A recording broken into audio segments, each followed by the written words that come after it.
Hey guys, welcome back to Why Wait. I'm Chris, and today we're breaking down and talking about 10 tips on how to pick out the right RV for you. Whether you're looking into purchasing your first RV, maybe you're looking to upgrade, switch styles, different kinds of RVs, how do you know which one to go with? We want to give you guys 10 tips and 10 things to think about when shopping for your next RV, no matter what kind it is. These tips are going to be things that you need to keep in the back of your mind and really think about and consider when purchasing the next RV. When I say RV, camper, we're just going to call them all RVs, right? Recreation vehicles. It doesn't matter whether it has wheels, engine, bumper pull, pull behind, slide outs, van, whatever the case may be. And now if you guys can do me a favor when you're watching, if you already own an RV, comment down below which one of these 10 tips was kind of the biggest factor for you guys when purchasing your RV. This is going to help anybody who's new out there, maybe when they're trying to decide what they really need to think about. Okay, but let's go ahead and get into the number one tip and the number one factor on things that you need to think about when deciding is it time to upgrade, what should I get, what am I looking for, what do I need to keep in mind, and the number one thing is going to be budget, of course. That's going to be the number one deciding factor anytime you're purchasing an RV is staying within your budget. You don't want to end up being like RV poor. I'm sure you've heard the term house poor. Your basic mortgage payment is so expensive you can't afford to do anything else or buy anything else. And it's the same thing with RVs. Whether you're going to be full-time RVing in this or maybe just taking it out on the weekends, it really shouldn't matter. You don't want a payment that is going to be so expensive that you don't have any money for anything else or gas or do travels or live the way you want. So you really need to budget and think about that. A big tip would definitely be if you can flat out buying it and purchasing it. It's not, of course, that easy for everybody, but some people who retire do this because if you don't have an RV payment, it's really going to help you out when it comes to travels and how much money you can allot towards these RV parks and other things. Just definitely factors to consider. Just really keep that in mind. Okay, the next factor, number two, and again, these aren't really in any kind of order of like importance, maybe number one with the budget, but number two would be, what are you going to do with this RV or how are you going to use it? So that's going to be a big factor in determining what you want to purchase. Are you going to full-time RV? Are you going to just use this on the weekends? Are you going to be traveling with it a lot? Is it going to be something that you end up just using once or twice a year? Because you really need to think about that because it's going to come into play, especially if you're full-time RV. And also on the flip side, I know a lot of people who want to go camping and they love the idea of it and they buy the camper and then they realize they don't have the time they thought they had. And they're pulling this thing out once, maybe twice a year. And the rest of the time it's just sitting in their yard, basically depreciating, falling apart. There's a lot of maintenance and things you got to keep up with these, especially when you're not living in it and you don't see it all the time and it's just sitting out in the weather and the elements.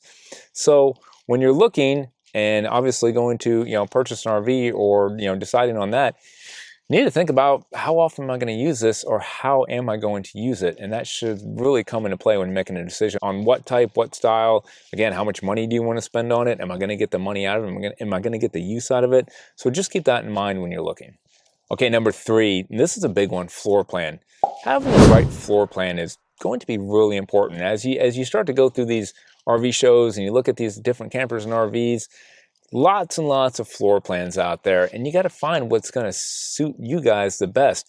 The floor plan is going to be a major deciding factor in what you want to get as an RV, whether it's your first one or if you're upgrading. You need to know, do you have kids? Do we need a bunkhouse? How many kids do we have? Is storage a thing? Do you do crafting on the road? Do you have some sort of business? Do you need an office space? Do you need the craft space? Do you have enough storage? Do you carry a lot of tools? Do you work on the road? So finding that perfect floor plan is going to be a big deciding factor. And unfortunately, sometimes too big of a factor because you're going to fall in love with the floor plan and you may not actually kind of get the style RV you wanted or maybe the brand RV that you wanted, or it may cost too much because it's going to have the floor plan that you just fall in love with. And it's an important thing for sure. But if you find a floor plan that you love, you're always going to have some sort of compromise. You're never going to find the perfect RV. You want a bigger kitchen? Well, you're going to get a smaller bedroom.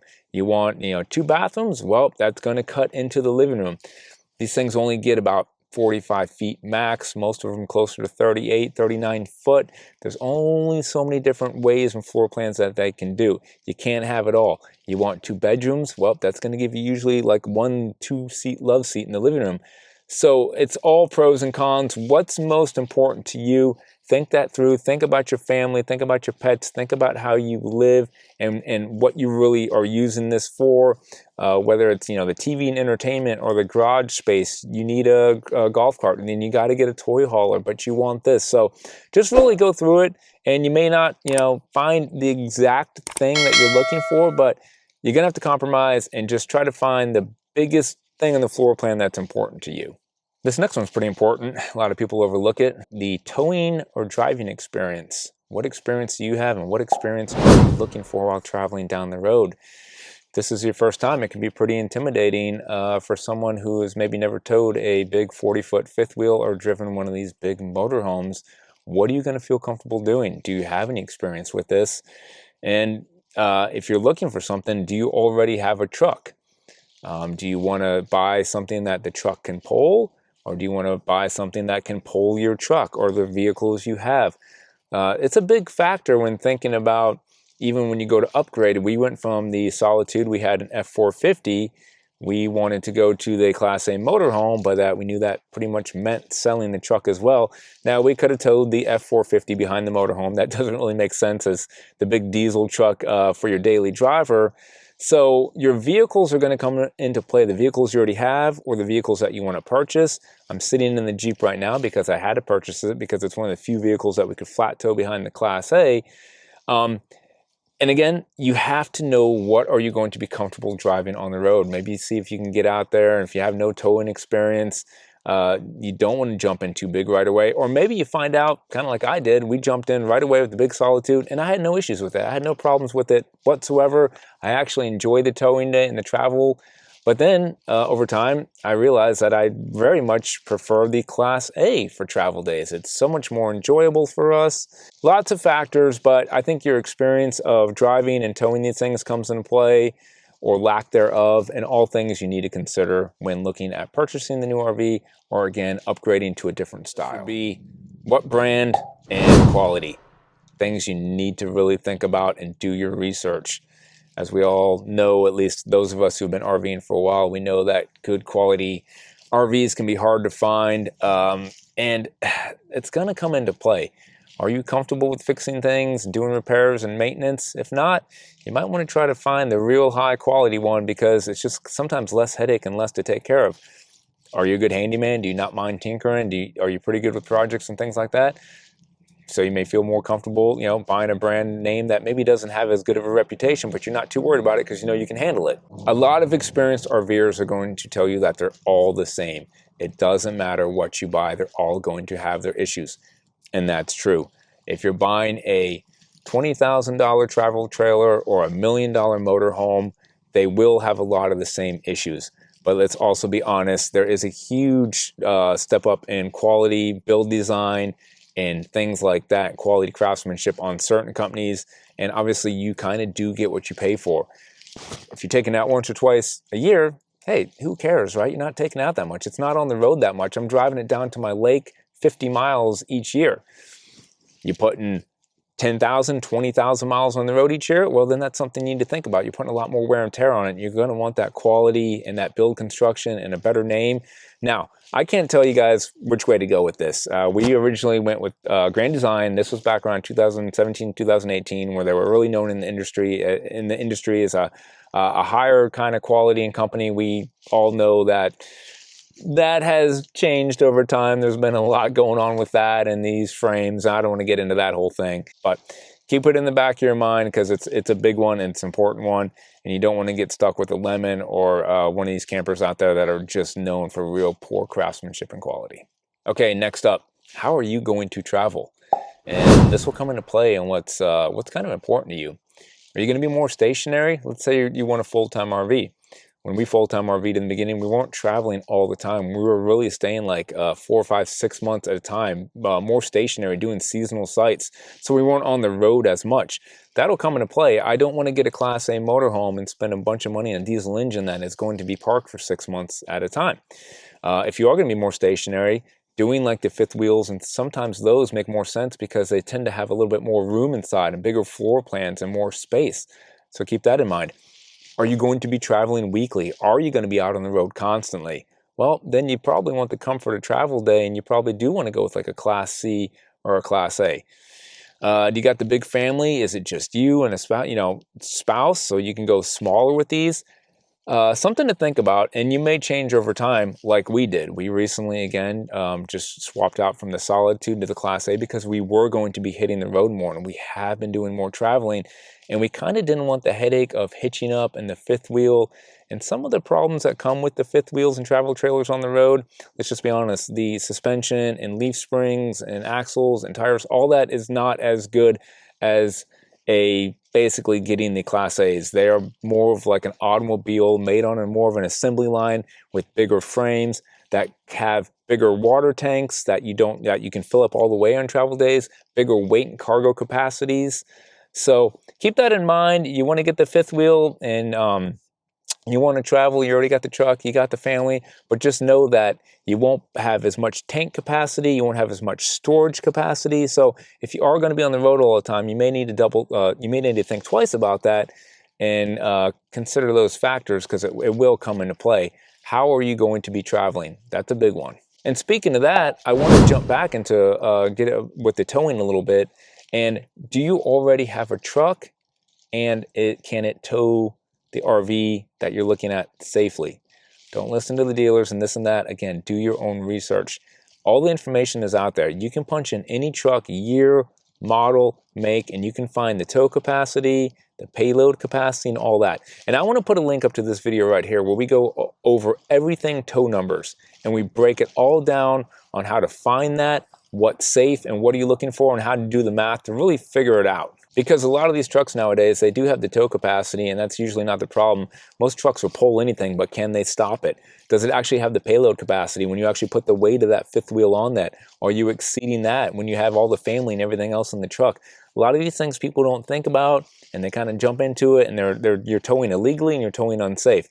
So if you already have the truck, and that's truck you want to keep, that's going to be a huge factor in determining what travel trailer or fifth wheel you get. Or do you plan on selling the truck and getting a new truck, a new trailer? Well, you should probably go ahead and purchase the truck first, and that way you just kind of know what kind of capacity you have, because if you buy a certain camper, then you may be tied to a certain level of truck that you need to get that you didn't want or budget for. So think about that as well if you're getting into the towing aspect. Is your truck going to make it? Can it tow? And just a lot comes with that. So I recommend watching that video if that's something you're unfamiliar with. Number 8. New or used? Big debate right here, okay? I'll tell you my personal opinion on it. I'll pretty much always buy used no matter what style I get. A few reasons for this and a few reasons why I would do that. Number one is just depreciation. When you buy brand new, you buy these campers, travel trailers, motorhomes, they depreciate as soon as you drive them off the lot. You're never gonna get your money back on them, okay? So that's one of the big reasons I prefer a few years used. Number two, I feel like used already has a lot of the kinks and bugs worked out. It's already been on the road. The people have already lived in it. They've already taken it back to the shop for all the warranty work, because when you buy new, it doesn't always mean better. When you buy new, it's going to have a lot of issues. None of these come off the assembly line perfect. It's going to have issues. And now, that's not to say that used ones don't either, but a lot of the major issues that come straight off the factory floor, someone else will already have dealt with the problems and had it tied up in the shop with warranty work. And that's why I prefer a few years used for that aspect. Next up, where do you plan to camp? How do you plan to camp? Something to think about. Are you going to be staying in these RV resorts using 50 amp hookups, backing into tight spaces and state parks? Or do you want to live the life out there boondocking and running off solar power and generator?